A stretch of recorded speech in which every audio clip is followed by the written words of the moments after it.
Death is the enemy.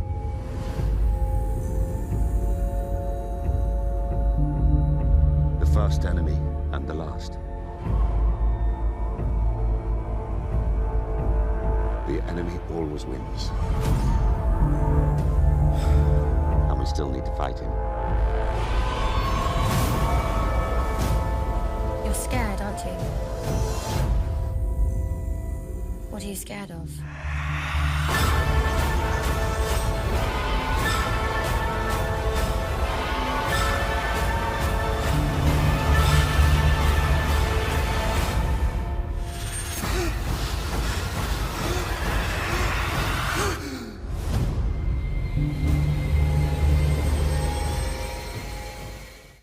What's up, ladies and gentlemen? Welcome back for my Game of Thrones Season 7 Episode 6 breakdown video. There is a lot to discuss about this episode, so let's just get right into it.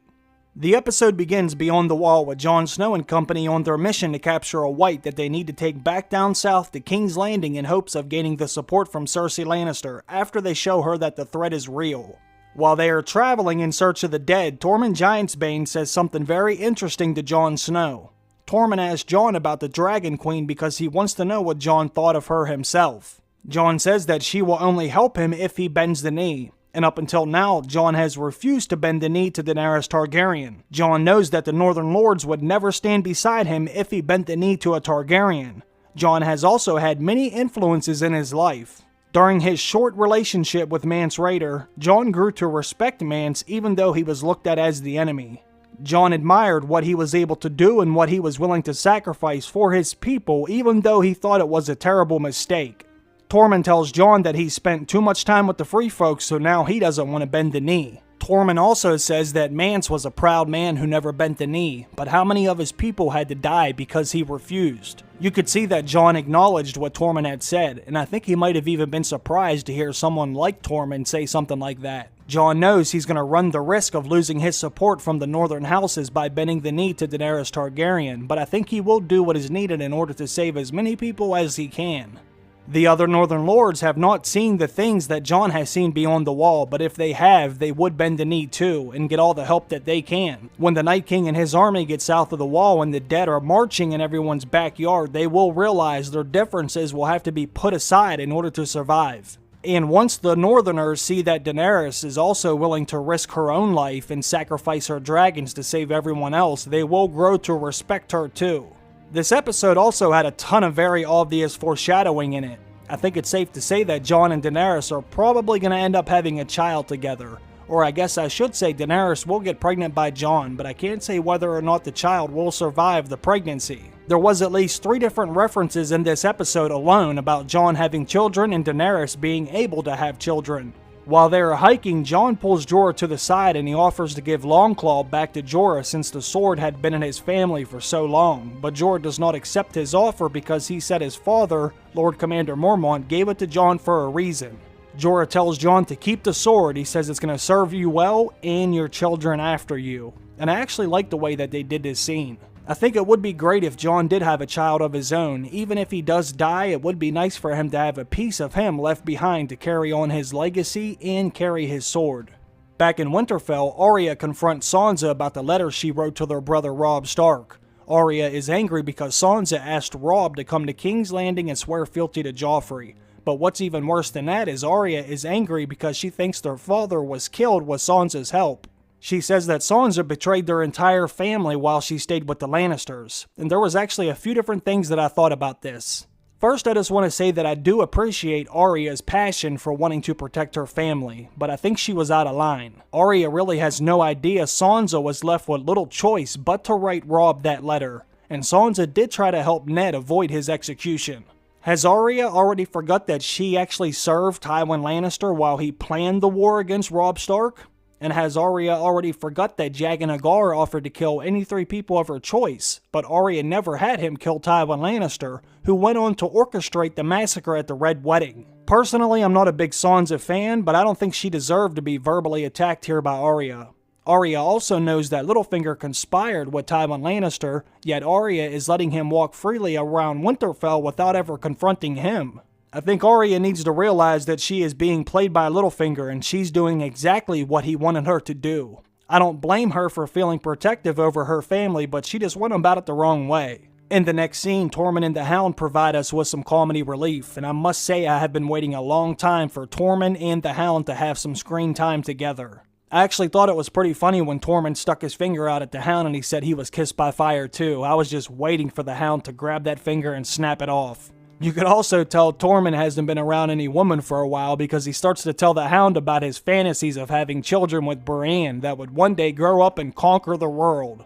Can you imagine if Tormund and Brienne did have a child together? Their kid could probably grow up and take down a dragon without using any weapons. I also really like the next scene too with Jon and Beric Dondarrion. I was actually talking to Grey Area one day and we were discussing what we liked about Game of Thrones so much, and we both came to the agreement that some of the best scenes are when characters are just traveling together and talking. I love big epic battles, but I also love when characters just talk about regular things, or even deeper things like what is their purpose in life. Some of the best dialogue comes from when characters are traveling in this show. Beric starts talking to Jon about Ned Stark, and he tells him he doesn't look like him, so that must mean Jon looks like his mother, Lyanna.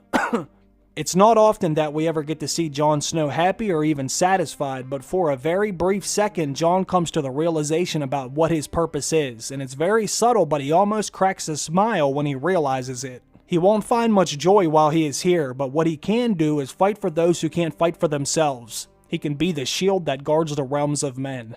That's all he really needs to understand. Back on Dragonstone, Daenerys continues to fall in love with her nephew, and Tyrion confirms it. There was also a lot of foreshadowing in this scene as well. Daenerys talks about meeting Cersei for the parlay scene when Jon gets back with the White. Tyrion says that they were going to show up with 2 armies and 3 dragons, but unfortunately later in this episode one of those dragons die, so now they will only be showing up with 2 dragons, and this may give Cersei even more confidence that the dragons can be killed. It's very clear that Daenerys isn't as unstoppable as she once seemed. The next discussion Tyrion and Daenerys has a few different layers of foreshadowing in it. Daenerys wants to break the wheel and do things differently than her ancestors did before her, especially her father the Mad King. And Tyrion asked her how she plans on keeping the wheel broken after she is dead. What system can they put in place to ensure this? Tyrion mentions that Daenerys can't have any children, and this makes the second time in this episode they have foreshadowed someone having a baby. One time with Jon, and a second with Daenerys. So it's getting pretty obvious to me that Jon and Daenerys will hook up and she will get pregnant. She should not be able to have any children anymore, but I think the death of her dragon Viserion will be a type of payment that will allow her to get pregnant with an actual child. Mirri Maz Duur once told Daenerys that only death can pay for life. So I think Viserion's death will allow Daenerys to get pregnant again, but possibly this time she can actually give birth to the child. I also got the vibe that Daenerys might die after listening to this discussion about naming a successor. Daenerys didn't even want to speak about it until she actually gets the crown, but I don't know if she's ever going to see that day. Not only could I see her dying in battle, but I could also see her dying during childbirth, and once again, death would pay for life. We saw her vision at the House of the Undying, and she was never actually able to touch the throne. Personally, I don't think she will. Besides, Jon Snow is the true heir after all. Back up north beyond the wall, Jon and his companions run into a freaking zombie polar bear with glowing blue eyes. And I thought this was a great scene. The weapons the Night King has in his army are just getting crazier and crazier. First we saw him with 3 giants at the beginning of this season, now he has a polar bear and he eventually gets a dragon. There are actually snow bears in the books as well, but it seems as if the show is starting to bend the rules about how whites and white walkers can be killed. They caught the polar bear on fire, but it didn't die, it just kept right on fighting. Since the bear didn't die by fire, then that must mean it's a white walker bear. But Jorah ran up and stabbed it with the dragonglass dagger and the bear died immediately, but it didn't shatter into pieces like the White Walkers typically do, which I thought was strange. I don't know if this polar bear was supposed to be a white or a White Walker bear. Whites usually die by fire, but now they die with dragonglass too for some reason. But unfortunately, during all of this, Thoros of Myr was badly injured. The Hound would have been dead if it wasn't for Thoros stepping in while the Hound turned into reek when he saw the fire. The Hound seriously needs to snap out of this at some point or he's going to end up getting other people killed. Back in Winterfell, Littlefinger suggests to Sansa that Brienne should be put on standby in case Arya tries anything slick. Littlefinger's plan is working perfectly right now. He needs Arya out of the way so he can have Sansa all to himself to manipulate and influence. If Littlefinger can have Sansa all to himself, he can be back in position to control everything. You can tell Littlefinger's plan was starting to rub off on Sansa too. She was definitely contemplating his suggestion. Arya needs to speak up about Littlefinger conspiring with Tywin, or Bran needs to look into the past and see the crimes that Littlefinger has committed. This needs to be stopped at once, or else one of the Stark sisters could end up dead. But they're gonna wake up soon enough and Arya will kill Littlefinger with his own dagger. The next scene had some foreshadowing in it as well. Tormund spots a small group of whites walking with one of the White Walkers, so they plan to attack this small group and capture one of those whites. I have to be honest with you though, it almost felt as if this was all a setup. When Bran sent the Ravens up to spy on the army, they were all marching together towards Eastwatch, but now that Jon and them are up there, they just suddenly stumble on a dozen of them wandering around. It kind of felt out of place. I thought the entire army should be marching together still, non-stop, unless the Night King had all of this planned in order to get a dragon to knock down the wall. But that wouldn't make much sense either, because that would mean the Night King had no other way of getting south unless he had a dragon, which would be stupid because if Daenerys never took her dragons up there, then the Night King could have never made it south.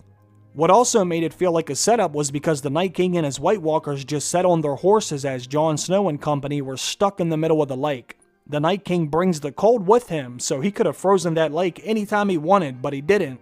He could have thrown his ice spear at them too while they were stuck there just sitting ducks, but he never did that either. That's what makes me think he was waiting for Daenerys to show up, almost like he knew she would come. We know the Night King has some kind of green seer ability because he entered Bran's vision and he physically touched Bran too. So he might actually be able to see how things are going to play out in the future, but I could be dead wrong about this. Maybe it's just bad writing or a way of adding drama to the scene. But anyways, Jon and his team ambushed the Whites and White Walker, and what I loved about this was how Jon Snow went right for the White Walker himself. That definitely took balls. But when Jon killed the White Walker, all of the skeleton whites simultaneously dropped too, which means whenever you kill the creator, their creations die too. This White Walker must have raised these whites himself, which is very interesting because we haven't been told this yet. Every White Walker must be capable of raising the dead, but only the Night King can raise a large group at once like he did at Hardhome. So now it's very obvious how to defeat the whole army. If you kill the Night King, it will kill everything he created and controls. After they subdued the White, Jon sends Gendry back to Eastwatch so he can get word to Daenerys that they are in trouble. And I'm not actually sure how Jon knew Gendry was the fastest one there. I'm guessing just because he was the youngest. But what I also didn't understand was how Gendry was going to know his way back. This is the first time Gendry has ever been north of the Wall, so unless you can actually see the Wall from where they were, he might have had some trouble getting back. Unless their footprints were still in the snow. We can't actually be sure how far away they were, but it had to be close to the Three-Eyed Raven's cave because the arrowhead-shaped mountain was right there, and that's where the Children of the Forest created the Night King. They end up spending at least one night stuck on the rock in the middle of the lake, and Thoros of Myr dies during the night, and I was actually kind of surprised the Night King didn't raise Thoros while they all had their eyes closed. He could have raised Thoros in the middle of the night and killed at least one or two of them, but I'm also glad he didn't because I like Thoros of Myr and I wouldn't want to see him come back like that. But it was a smart move for them to burn his body. If I were them, I would have taken Gendry's hammer and broken all the ice around the rock, and every time it started to freeze again, I would have taken the hammer and broken it all again, at least until Daenerys showed up. Back in Winterfell, Sansa receives word from King's Landing. The parlay scene is starting to be set in motion. In the next episode, we will see nearly all of the main characters gather at the Dragon Pit to discuss terms about the upcoming War for the Dawn. I was pretty surprised Sansa was so quick to send Brienne away. I know she doesn't want to be treated as a child, but with all the tension in Winterfell, you'd think she'd want the protection. Not only is Arya breathing down her neck, but Sansa knows firsthand exactly what Littlefinger is capable of and willing to do. Back on Dragonstone, Daenerys has received a raven too, and it's telling her that Jon and Jorah and everybody else is in some serious trouble. And I have no idea how the raven got there so fast, but we also have no sense of time in the show anymore. We don't know if days or weeks are passing by with each scene. The timelines and the way people travel in this world is a mystery to me. I was pretty disappointed in Tyrion though. He did not want Daenerys going to help them, and I understand he was trying to keep her safe, but I was expecting Tyrion to show a little more compassion for Jon and Jorah. Does Tyrion really think they can survive the winter without Jon? Because I don't. You need him just as much as you need Daenerys. Back beyond the wall, someone should have told the Hound you shouldn't throw stones when you live in a glass house. He threw a rock that was too damn big and it went bouncing across the ice, letting the White know that the ice is now frozen solid, and this is when the battle begins.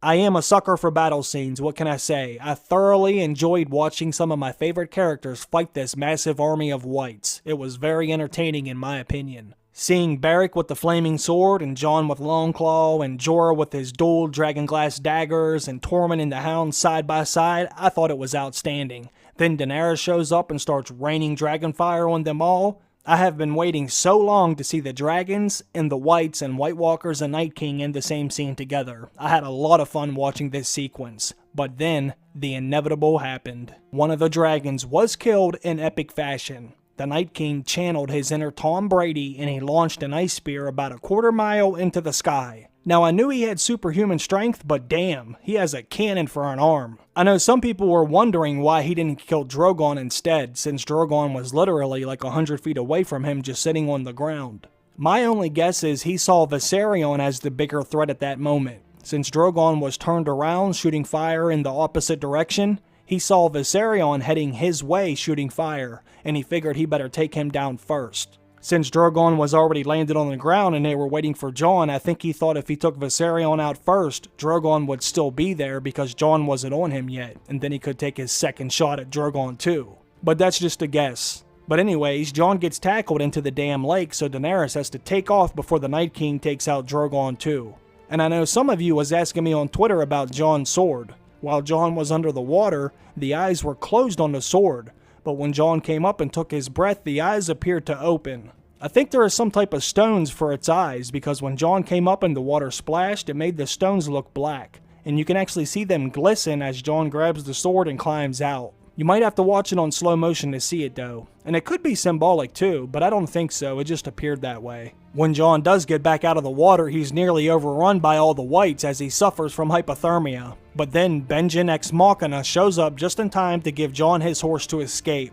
Personally, I think Benjen could have gotten on the horse too. When he saved Bran and Mira, he put both of them on his horse. So there was 3 people on his horse at one time. So he could have easily picked Jon up and rode off with him too. It definitely would have slowed the horse down significantly if 2 people were on it, but Benjen wanted to go out in style. I respect him for that, but I will also miss him too. I just hope he doesn't come back as a full-blown white and Jon is forced to kill him. But it did feel good to hear Jon actually get to say Uncle Benjen and actually see him again. Jon got to see him one last time, although it was extremely brief. Jon actually died thinking someone knew where his Uncle Benjen was. But this time his Uncle Benjen actually saved his life. We all knew Jon was going to be saved somehow, so this wasn't a surprise, but I was still pleased he got to see his uncle one more time. Everyone else makes it back to the wall and the Hound gets the White in the boat to take to King's Landing for the next episode's big parlay scene. Jon shows up just in time before they leave and they get him on the boat and strip him out of his frozen clothes.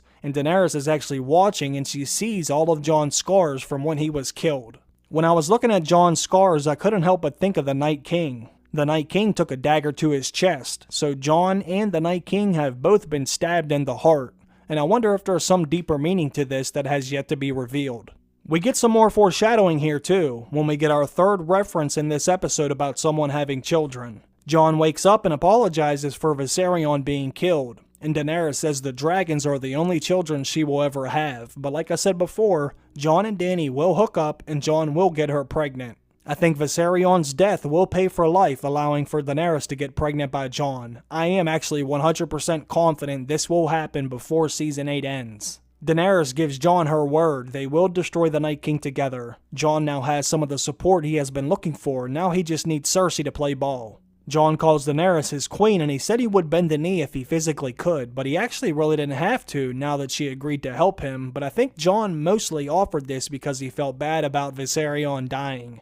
He could see how shaken up she was about this, but Daenerys also proved her worth to Jon. She didn't have to show up and save him, but she put her life and her dragon's lives in danger to save Jon and the others, and Jon recognizes that and he appreciates that. Plus, earlier in the episode, Tormund reminded Jon that Mance didn't bend his knee and thousands of people had to die because of that. and Jon doesn't want his people to meet the same fate. This episode ends with the Whites pulling the dragon out of the water, and I know everyone has been asking about these chains, and I'm just going to assume they got these chains from Hardhome, because many ships have docked there before. The Night King did take full control of Hardhome, so I am sure they sacked the place for everything that it had. But where he got those chains really isn't that important at this point, because the Night King now has a dragon, and he's going to use this dragon to get past the wall with his entire army. We should see his entire army of the dead south of the wall when Season 8 begins. Now they just have to hope this White will convince Cersei to provide them with the support to stop the army of the dead. But Cersei is not going to care about that right now. She is only worried about the immediate threat to her throne. If Cersei never ends up helping them, then Viserion basically died for nothing, other than helping the Night King seem even more unstoppable than he already is. There was obviously a lot of inconsistencies with this episode, so many things didn't make sense logically, but this happens almost every episode now, so I'm not all bent out of shape about it. I still thoroughly enjoyed this episode. Anytime I can see my favorite characters fight the dead, I'm pretty happy with that, because it's always fun to watch. And I also enjoyed all the callbacks and references as everyone reminisced about people they knew from the past. Like I said earlier in this video, I really enjoy scenes where characters are just traveling together and talking. That's usually when we get some of the best dialogue in the episodes. But comment down below and let me know what you thought about this episode. What did you like? What did you hate? I'm going to start working on my episode 7 preview trailer breakdown video. That way I can release that tomorrow. So I hope you all come back for that. Thank you so much for taking the time to watch this one. And as always, thank you to my Patreon supporters. I hope you all have a great day, and I'll see you down in the comment section. Bye.